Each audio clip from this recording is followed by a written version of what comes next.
ناظرین السلام علیکم، میں ہوں جواد ہمدانی کسی اور زمانے کے خواب کے ساتھ۔ ناظرین، حالیہ دنوں میں ہم نے دیکھا کہ ہندوستان میں مذہب کے حوالے سے اور مذہب کو لے کر خاص طور پر مسلمانوں کو اس حوالے سے نشانہ بنایا گیا کہ مسلمانوں کے جو مقدسات ہیں ان کی توہین ہوئی، اور اس کے اوپر پھر ریاست کا، ہندوستان کی ریاست کا ایک خاص طرح کا طرز عمل ہم نے دیکھا کہ وہ ہمیں ان افراد کے ساتھ جنہوں نے اس طرح کے جذبات کا اظہار کیا تھا جو کہ مسلمانوں کے لیے قابل قبول نہیں تھے، ان کے ساتھ کھڑی رہی اور ان کی حمایت کی۔ اس کا پوری دنیا میں ایک ریاکشن آیا، عالم اسلام سے خاص طور پر ریاکشن آیا۔ سوال یہ پیدا ہوتا ہے کہ ہم سب کثیر المذاہب، آپ کہہ سکتے ہیں کہ مذاہب اور کثیر الثقافتی معاشروں کے باشندے ہیں۔ ایسے حالات میں کس طرح سے کسی اقلیت کے حقوق کا تحفظ کیا جا سکتا ہے، اور ہندوستان میں رہنے والے مسلمانوں کے حقوق کے حوالے سے ریاستی پالیسی کیا ہے، اور اس کو جو انسانی حقوق کے عالمی معیارات ہیں اس سے اگر اس کے تناظر میں دیکھا جائے تو وہ کیا منظرنامہ پیش کرتا ہے؟ اسی حوالے سے بات کریں گے۔ ہمارے ساتھ موجود ہیں ظفر اللہ خان صاحب۔ ظفر اللہ خان صاحب، بہت شکریہ پروگرام میں تشریف آوری کا۔ ہم نے دیکھا کہ حال ہی میں ہندوستان میں، جو کہ اپنے آپ کو دنیا کی سب سے بڑی سیکولر اسٹیٹ کہتا ہے، اور اس کے آئین میں اس بات کی گارنٹی موجود ہے کہ تمام تر مذاہب کے پیروکار، تمام تر نسلوں کے جو لوگ ہیں ہندوستان میں، ان کو مساوی حقوق حاصل ہے، لیکن ہم نے دیکھا کہ خاص طور پر مسلمانوں کے جذبات کو مجروح کیا گیا۔ آپ اس منظرنامے کو کیسے دیکھ رہے ہیں؟ بسم اللہ الرحمن الرحیم۔ آپ نے بالکل صحیح کہا کہ ہندوستان ایک کثیر المذہبی، کثیر اللسانی، کثیر الثقافتی ملک ہے، multi cultural, multi religious, multi linguistic ملک ہے۔ اس کی بہت لمبی تاریخ ہے۔ کم و بیش 700-800 سال وہاں مسلمان حکمران بھی رہے، یہ بھی ذہن میں رکھنا چاہیے۔ اور اس کے بعد آزادی ہوئی، اور آزادی کے جو فاؤنڈنگ فادر تھے ان کے، مثلا کرم چند گاندھی، جس کو مہاتما گاندھی کہتے ہیں، پنڈت نہرو، جواہر لال نہرو، یہ لوگ عام طور پر اس حقیقت کو سمجھتے تھے۔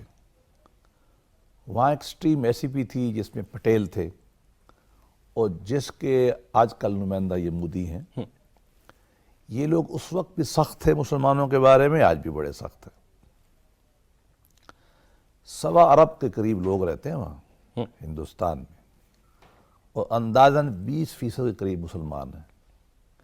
جنوب میں عیسائی بھی رہتے ہیں، اور ہمارے ہندوستان کے مغرب، شمال مغرب میں سکھ بھی رہتے ہیں۔ اور یہ تمام کے تمام آج کل ہندوستان میں ہر نئے روز میں زیادہ اپنے آپ کو خوفزدہ محسوس کرتے ہیں۔ جو 1948 میں اور 47 میں ہندوستان بنا، اس وقت جو صورتحال تھی اب اس سے بہتر ہونی چاہیے تھی، چونکہ آپ نے خود ذکر کیا کہ بین الاقوامی حقوق انسانی کے معاہدے بہت آ گئے ہیں۔ اگر وقت ملے گا تو ہم بعد میں تفصیل میں آ جائیں گے، لیکن بدقسمتی سے ہندوستان میں یہ جو RSS اور مودی سرکار کی وجہ سے یہ اپنا ایک مذہبی کارڈ استعمال کرتے ہیں، جمہوری رویوں کے بجائے مذہبی رویوں کو اکھاڑ کے وہ آگے کرتے ہیں، اور اس سے اپنا ووٹ بینک بناتے ہیں، جس کی وجہ سے مسلمانوں کو بہت تکلیف ہوئی ہے۔ اس وقت مسلمانوں کے وہاں مذہبی مقامات، مساجد محفوظ نہیں ہیں۔ اللہ کے نبی، جن کو مسلمان اپنا بڑا سمجھتے ہیں، ہندو بھلے نہ سمجھیں، ہم تو سمجھتے ہیں نا، ان کے بارے میں نازیبہ گفتگو کی جاتی ہے۔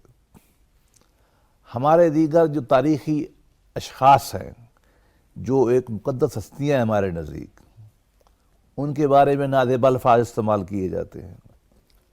سلیبس کے اندر بچوں کو ایسی چیزیں پڑھانے کی کوشش کی جاتی ہے جو ہمارے عقائد سے خلاف ہیں۔ مسلمان کاروبار کرتے ہیں تو اس کو آگ لگا دی جاتی ہے۔ یا تاریخ کا ایک ایسا ورژن پیش کرنے کی کوشش کی جاتی ہے جو کہ حقائق سے متصادم۔ یقیناً، اور اگر ان کو حق ہے اپنی اسٹیٹ کا، ہم انکار نہیں کرتے، لیکن اس میں دونوں ورشن دیے جا سکتے ہیں، اس میں کوئی پرابلم تو نہیں ہے نا۔ کہ بعد جیسے ہماری کتابوں میں یہ لکھا ہوا ہے نا، آپ قرآن مجید کی کوئی تفسیر اٹھا لیں، ہر آیت کی روشنی میں ہمارے علماء کیا کہتے ہیں، فلاں نے یہ رائے دی ہے، اور فلاں نے یہ دی ہے، فلاں نے یہ دی ہے۔ مطلب یہ بھی تو ایک طریقہ ہوتا ہے نا گفتگو کرنے کا، جہاں آپ کو پرابلم ہو کہ مختلف فرقے ہیں، مختلف طبقے ہیں، تو آپ ساری رائے دے دیں، یا ایک نیوٹرل سی کامن سی ایک رائے دے دیں آپ. تو تمہید کے طور پر ہم یہ کہہ سکتے ہیں کہ یہ وقت مسلمانوں کے لیے بہت مشکل ہے. وہاں مسلمان تکلیف میں ہیں، اور جو احتجاج کرتے ہیں ان کو پھر قوت کے ساتھ کچلا جاتا ہے. تو یہ نہ جمہوریت کے حق میں ہے، مطابقت رکھتا ہے، نہ ہندوستان کی جو لادینی، یہ جو سیکولر بہتر لفظ ہے، سیکولر معاشرے کے لیے یہ مطابقت رکھتا ہے، نہ یہ بین الاقوامی حقوق جو ہمارے پاس متعین ہیں اس کے مطابق ہے، نہ یہ ہندوستان کے آئین کے مطابق. ایک جو اہم سوال یہاں پہ پیدا ہوتا ہے کہ نوپور شرما نے جو کچھ کہا، یا جو ایک اور بی جے پی کے جو اسپوکس پرسن تھے انہوں نے بھی اسی طرح کے پھر سپورٹ میں نوپور شرما میں وہ آ گئے. اس کے بعد ہندوستان کی ریاست نے مسلمانوں کے باقاعدہ گھروں کو مسمار کرنا شروع کر دیا. کس قانون، کس آئین اور کس رسم کے تحت یہ ممکن ہے یا یہ قابل قبول ہے؟ دیکھیے، حقوق انسانی کی ساری بحث 3 الفاظ کے گرد گھومتی ہے، 3 اصطلاحات کے گرد گھومتی ہے. جان کا حق، مال کا حق اور عزت کا حق، اس کے گرد گھومتی ہے. حقوق انسانی وہ جو ہندو مذہب نے دیے، وہ جو اسلام کے مذہب نے دیے، جو عیسائیت نے دیے، یا جو بین الاقوامی قانون نے دیے، وہ سارے اس کے گرد گھومتے ہیں. جب ہم یہ کہتے ہیں کہ مال کا حق، مال کے حق میں یہ بات شامل ہے کہ مجھے اپنی جائیداد رکھنے کا حق حاصل ہے. یہ حق کو متعین کیا جائے گا، اس کو محفوظ کیا جائے گا، گارنٹی کیا جائے گا. میرے مکان کا، میری جائیداد کا حق مجھ سے چھینا نہیں جائے گا، یہ اس میں شامل ہے. چھیننے کے لیے لازم ہے کہ قانون کا ایک پروسیس ہو، وہ طے کرے کہ میں نے یہ گھر ناجائز طریقے سے لیے، آپ چھین سکتے ہیں. اگر یہ طے ہو جائے کہ اس گھر سے جنگ ہو رہی ہے تو پھر آپ چھین سکتے ہیں. اس کے علاوہ تو آپ نہیں چھین سکتے. بعض معاملات میں ڈاکٹرن آف ایمیننٹ ڈومین جو ہے اس کے تحت اسٹیٹ پبلک انٹرسٹ کے لیے بعض اوقات آپ کو متعین معاوضہ دے کر وہ چیز لے سکتی ہے. ٹھیک. اس کے لیے بین الاقوامی قانون میں اور قومی قانون میں، ہندوستان کے قانون میں یہ شرط ہے کہ اس کا فیصلہ انتظامیہ نہیں کرے گی، عدلیہ کرے گی کہ بھئی کتنے پیسے اس کو دینے ہیں. اس کے علاوہ آپ کسی پہ الزام لگا دیں یا جرم ثابت بھی ہو جائے، جب تک آپ مجرم کے بھی حقوق ہیں. مجرم کا بھی گھر آپ نہیں گرا سکتے، کسی دنیا کے قانون میں نہیں گرا سکتے. ہاں، جب تک کہ کسی باقاعدہ قانون کے اندر یہ عدالت حکم دے، ایگزیکٹو کا حصہ نہ ہو. لیکن جتنا میں قانون جانتا ہوں، بین الاقوامی قوانین میں اس بات کی ممانعت ہے، اور آج اس وقت ہندوستان کا قانون اجازت نہیں دیتا. پاکستان میں یا ہندوستان میں بعض علاقوں میں، جیسے ایف سی آر تھا ہمارا، یہ جو تھا فرنٹیئر کرائم ریگولیشن، اس میں بعض معاملات میں ان چیزوں کی اجازت تھی. لیکن 2018 میں، 17 میں، 18 میں پاکستان نے بھی اس کو ختم کر دیا. ایسی کوئی گنجائش ہندوستان کے آئین میں نہیں. یہ صراحاً حقوق انسانی کی خلاف ورزی ہے، اور مسلمانوں کو اس کے پہلے بھی غریب ہیں، ان کو ان کے معاشی حقوق سے محروم کرنے کی یہ گھنونی سازش ہے. اچھا، اس بات کا ایک پہلو اور بھی ہے، اور وہ یہ کہ اگر فرض کیجئے کہ میرے مذہبی جذبات مجروح ہوئے، میں ایک مسلمان ہوں، جس شخص نے یہ کام کیا ہے، کیا اس کے کوئی حقوق ہیں یا نہیں؟ بالکل ہے. مجھے اس بات کی اجازت ہے کہ میں اس شخص کو فرض کریں اس کا گھر گرا دوں چونکہ اس نے میرے مذہبی جذبات کو مجروح کیا ہے، یا میں اس کو قتل کی دھمکی دوں یا اس کو قتل کر دوں. یہ میں سمجھنا چاہ رہا ہوں کہ اس کو شرعی اور قانونی دائرہ کار کے اندر اس معاملے کو کیسے آپ دیکھتے ہیں؟ یہ معاملہ بہت اہم ہے، نازک ہے، اس لیے مجھے آپ تھوڑا ٹائم دیں اس پہ. پلیز. آپ نے، میں مثال دیتے ہیں، آپ نے میرے مذہبی شاعر کی توہین کی، اب مجھے کیا کرنا ہے؟ کیا میں آپ کے اس کے بدلے میں آپ کے مذہب شاعر کی تذہین کروں؟ اس کی ہمارا دین اجازت نہیں دیتا. ٹھیک. نبی کریم صلی اللہ علیہ وسلم جو رحمت للعالمین ہیں، جو ہمارے واحد رہنما ہیں، واحد دین ادھر تک ہے، باقی تو ہم نے بزرگ بنائے ہوئے ہیں، سب ہیں، لیکن دین وہیں سے آئے گا. مصطفیٰ برساں خیش را کے دین ہماست. نبی کریم تک اپنے آپ کو لے جاؤ کہ دین وہی ہے. آپ نے ارشاد فرمایا کہ لوگوں کے جھوٹے خداؤں کو برا مت کہو. یہ کہا ہے آپ، ارشاد فرمایا آپ نے، تو میں کیسے ان کو گالی دے سکتا ہوں آپ کو؟ اللہ کے نبی نے یہ فرمایا ہے کہ ظلم مت کرو، قرآن مجید نے ظلم مت کرو. آپ نے حقوق کا مراد یہ کہ اس کے بدلے میں آپ مت چڑھ دوڑو. ہمیں حق اجازت نہیں ہے ہمیں اس بات کی. ہمیں پھر قانونی راستہ اختیار کرنا ہے، ہمیں آئینی راستہ اختیار کرنا ہے. جرم کا بدلہ جرم نہیں ہوتا. ہم اسٹیٹ میں جائیں گے، ہم ہنگامہ کریں گے، سیاسی ہنگامہ، ہم جلوس نکالیں گے، ہم مضامین لکھیں گے، ہم پارلیمان میں جائیں گے. یہ میں آپ کی دو مثالیں دیتا ہوں، ایک پہلی تاریخ کی، ایک نئی تاریخ کی، اور یہ بڑی اہم بات ہے. حضرت عمر رضی اللہ عنہ، جس کو ہماری سنی روایت میں بڑا سمجھا جاتا ہے، قتل کر دیا جائے. معلوم ان کا ایک بیٹا کو معلوم ہوا، وہ آیا، تلوار نکالی، وہ اٹھا گیا، اس نے کہا کہ یہ جو قاتل ہے میں اس کو مارتا ہوں. گویا کہ اس نے میرے ساتھ ظلم کیا اور میں اس کا بدلہ لیتا ہوں. بدلہ. پہنچ گئے، وہ تو ملا نہیں، ابو فروز تو نہیں ملا. جو اس کا وہ تھا گارڈین، جو اس کا مالک تھا یا جو اس کا بڑا تھا، جو بھی آپ لفظ لگا لے اس زمانے میں، جی جی. وہ پکڑا گیا. حضرت عمر رضی اللہ عنہ کے بیٹے نے اس کو قتل کر دیا باپ کے بدلے میں. اب آپ دیکھیے مقدمہ قائم ہوا، مقدمہ ہوا. مدینے کے قاضی کے سامنے جب یہ فیصلہ ہوا، صحابہ کرام اور ان کی اولاد بڑی غصے میں تھی. اب یہ نان کنٹروورشل مسئلہ ہے جو میں آپ کو بیان کر رہا ہوں، کسی کا کوئی اختلاف نہیں ہے اس قانونی طور پر. صحابہ کرام یا گواہوں کی بہت بڑی تعداد یہ کہتی تھی کہ عمر کوئی عام آدمی نہیں تھا، ہمارا خلیفہ تھا، بڑا تھا. یوں ہم لوگوں کو اجازت دے دیں کہ آئیں اور مار کے چلے جائیں تو ہماری اسٹیٹ تو نہیں چل سکتی.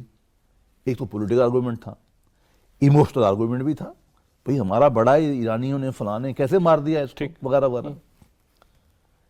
قاضی نے کہا نہیں، یہ نہیں ہو سکتا. اس کو کس نے اختیار دیا تھا کہ خود جا کے مارے؟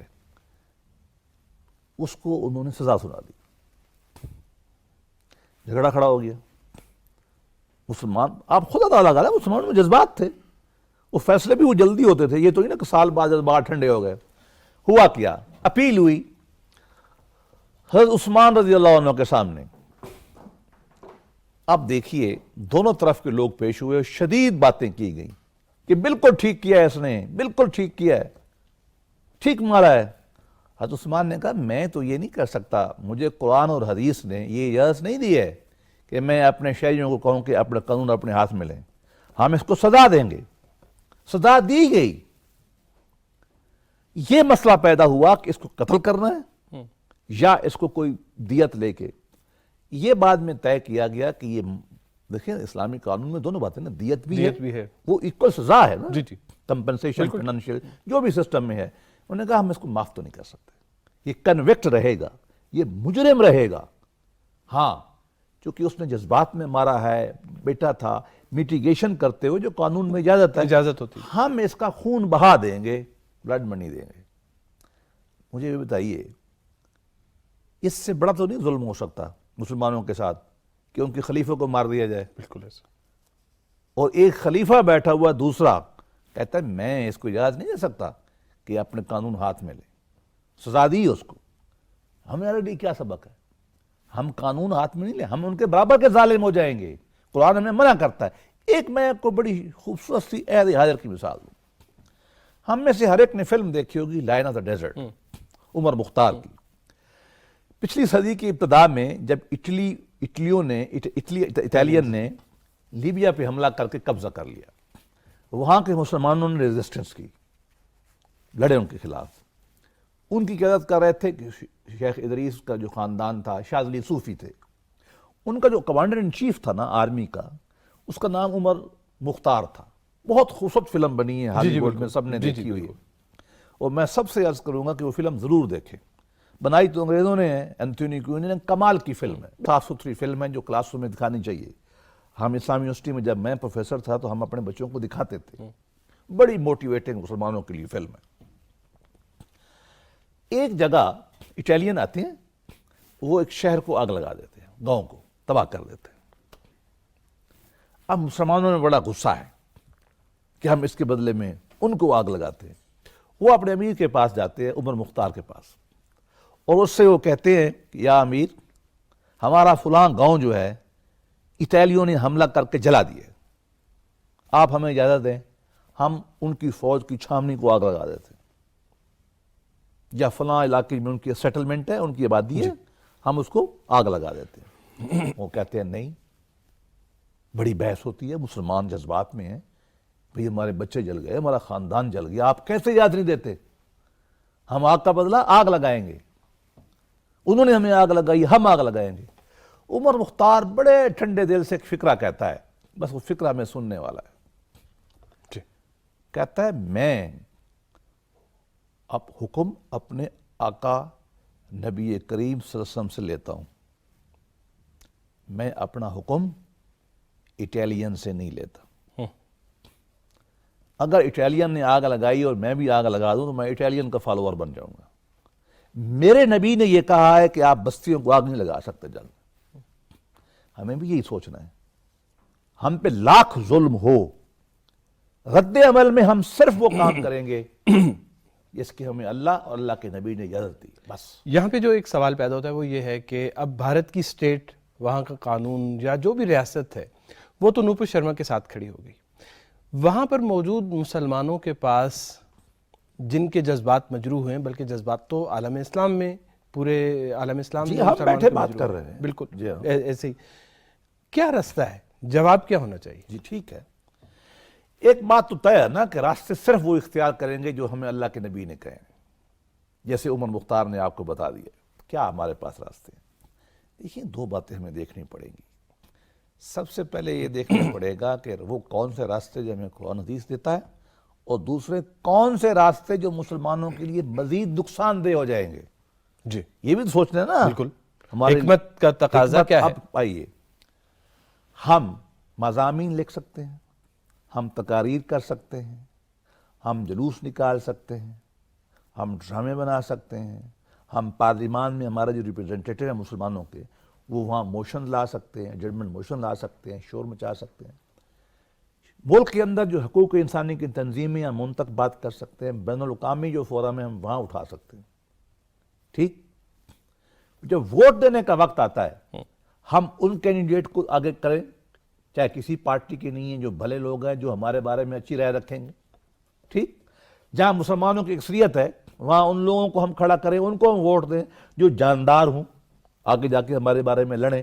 جو نہیں کر سکتے, آئیے ہم گالی کا بدلہ گالی نہیں دیں گے چاہے جو ہو جائے, ہمیں منع کر دیا گیا ہے. ہم غصے میں اللہ کے نبی کی نافرمانی نہیں کریں گے, ہم آگ نہیں لگائیں گے, کبھی بھی نہیں لگائیں گے.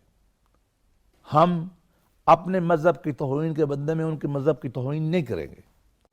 ٹھیک. اور اگر ہم یہ کام کریں گے, ایک بات ذہن میں رکھیں, وہ اکثریت میں ہے. مادی طور پہ, اخلاقی تو میں نے بتا دیا, سیاسی حوالے سے کیا ہے, وہ اکثریت میں ہیں, آپ کو اور ماریں گے, آپ کا اور نقصان ہو جائے گا. حکمت سے ٹھیک خالی کام کریں گے تو آپ اپنا بڑا نقصان کریں گے. ایک, اور دوسری بات یہ ہے کہ آپ تاثر کیا دیں گے کہ آپ ظالموں کے سے بڑے ظالم ہیں. اگر یہ تاثر دیں گے تو آپ کو جو وہاں ایک مسلمانوں کا ایک نمونہ بن کے رہنا ہے, آپ کا تو خیر خواہی کا ایلیمنٹ ہے نا, آپ نے ان کو مسلمان کرنا چاہتے ہیں, اندر سے خیر خواہی کا ایلیمنٹ ہے نا کہ آپ کے اخلاق سے, آپ کے کردار سے وہ سیکھیں. اس میں سب سے بڑا رویہ جو آپ کو اختیار کرنا پڑے گا نا, وہ ہے جو نبی کریم صلی اللہ علیہ وسلم نے مکہ میں کیا ہے. مکی زندگی میں جب تک آپ دعوت دیتے رہے, جب تک آپ اقلیت میں تھے, جیسے یہاں اقلیت میں ہیں, آپ نے کوئی تلوار نہیں اٹھائی, آپ سہتے رہے اور صبر سے اور نماز سے اللہ کی مدد لیتے رہے. جب تک کہ اسلام ریاست آپ نے قائم نہیں کی, ہمارے لیے بالکل وہی مسلمانوں کے لیے جہاں جہاں اقلیت میں رہتے ہیں, یہ وہ پیریڈ ہے نبی کریم صلی اللہ علیہ وسلم کی سیرت کا جس کو ہم نے لینا ہے, ورنہ ہم اور نقصان اٹھائیں گے. اچھا, ایک جو مسلمانوں کے جذبات کو اگر مد نظر رکھا جائے تو وہ یہ کہتے ہیں کہ جو پرامن طریقے احتجاج ہے یا جو انٹلیکچوئل ڈسکورس ہے اس کا اثر نہیں ہوتا, اور جو انتہا پسند ہیں وہ اس پرامن حربے کو ہماری کمزوری سمجھتے ہیں. اور اس کے نتیجے میں وہ مزید ایسے کام کرتے رہتے ہیں. اس حوالے سے پھر ہم کیا جواب رکھتے ہیں؟ دیکھیے، میں نے ان کی زیادتی کے بدلے میں تشدد کیا. مجھے پکڑ لیں گے، سزا دیں گے اور مجھے پھانسی دے دیں گے. اس سے مجھے کیا فائدہ ہوگا؟ میرا زندہ رہ کے کام کرنا مفید ہے یا پھانسی لگ جانا مفید ہے؟ کتنی پھانسیاں چاہیے ہمیں؟ ٹھنڈے دل سے ہم بھی تو سوچیں نا. ایک بات ہمیں یہ بات دیکھنی چاہیے، ہم اقلیت میں ہیں. اقلیت اکثریت سے بندوق کے زور پہ نہیں لڑ سکتے. صحیح. ایک آدمی 4 آدمیوں سے بندوق کے ذریعے نہیں لڑ سکتا. اگر لڑے گا اخلاقی فتح سے لڑے گا، دنیا حمایت کرنے سے لڑے گا، صحیح. اور وہ آئے گی صبر کے ساتھ.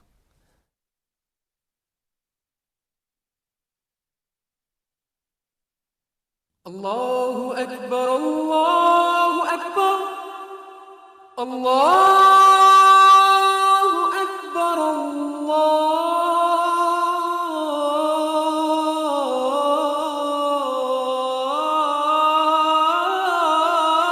اکبر.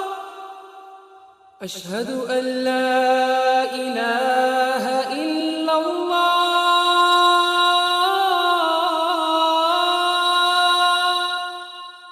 اشہد ان لا الہ الا اللہ، اشہد ان محمد رسول اللہ،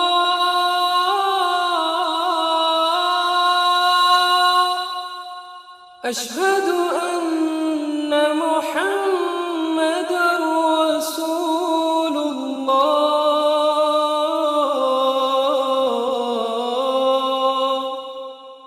حی علی الصلاة،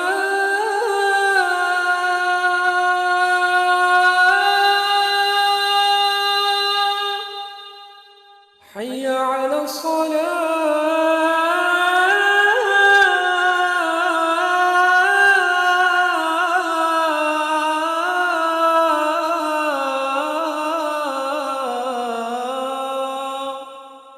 حی علی الفلاح،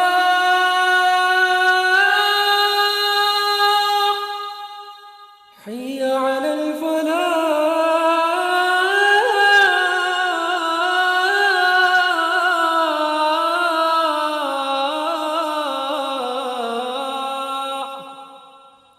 اللہ اکبر، اللہ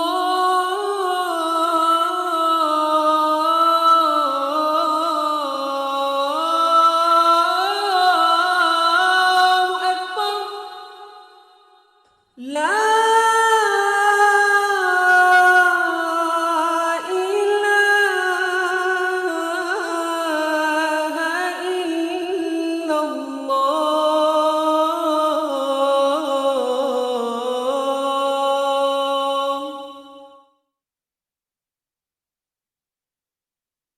مسیح کو، بالکل صحیح. عیسیٰ علیہ السلام کو. آخری بات، ہمارے مسلمانوں کا عمل جو ہے وہ کیا تھا؟ اللہ کے نبی نے تو اپنے مخالفوں کو معاف کیا. 245 یا 44 یا 46 کل مسلمانوں کی 23 سال کی جدوجہد میں لوگ جو ہیں وہ مارے گئے ہیں. پیسفل جو انقلاب ہے نا، نان وائلنس، جیتتی یہی ہے تاریخ میں. بالکل صحیح. آپ غصہ لاکھ کر لیں، جیتے گی نان وائلنس. اچھا، ایک اہم سوال، چونکہ وقت بہت ہی کم ہے، صرف 1 آدھ منٹ ہمارے پاس باقی ہے، لیکن سوال جو ہے وہ یہ ہے کہ RSS ذہنیت اس وقت پرامن بقائے باہمی کے لیے، ایک جو کلچرل پلورلزم ہے اس کے لیے، ریلیجس ہارمونی کے لیے کتنا بڑا خطرہ ہے؟ سب سے بڑا خطرہ وہ اپنے ملک کے لیے، ہمارے لیے تو ہے ہی ہے. کوئی ملک، کوئی ریاست ظلم پہ نہیں چل سکتی. آپ لاکھ کر لیں کوشش، ایٹم بم بنا لیں اور لوگوں کو غلام بنانے کی کوشش کریں. سیدنا علی المرتضیٰ رضی اللہ تعالی عنہ کا یہ قول، الملک یبقی مع الظلم ولا یبقی مع الملک لا یبقی مع الظلم ظلم ولا ویبقی علی ویبقی الکفر. ملک کفر سے چل سکتے ہیں، ظلم سے نہیں چل سکتے. بالکل صحیح. یہ حضرت علی کا قول 1400 سال پرانا ہے، 14,000 سال کی تاریخ بھی آج بھی یہی کہے گی، اور آنے والی 14,000 سال بھی مولا علی کو سچی ثابت کرے گی. پولیٹیکل سائنس کا یہ ڈاکٹرن ہے. ایک تو یہ اپنے ملک کو بٹھا بٹھائیں گے، دوسرا ہمیں جب نقصان پہنچائیں گے نا، ہمارا جب لہو بہے گا، لہو چاہے حسین کا بہے، حسین کا کربلا میں، چاہے کشمیر میں بہے یا یو پی میں بسے، خون خون ہے، اس سے بہار آتی ہے. بیرسٹر ظفر اللہ خان صاحب، آپ کا بے انتہا شکریہ پروگرام میں تشریف آوری کا.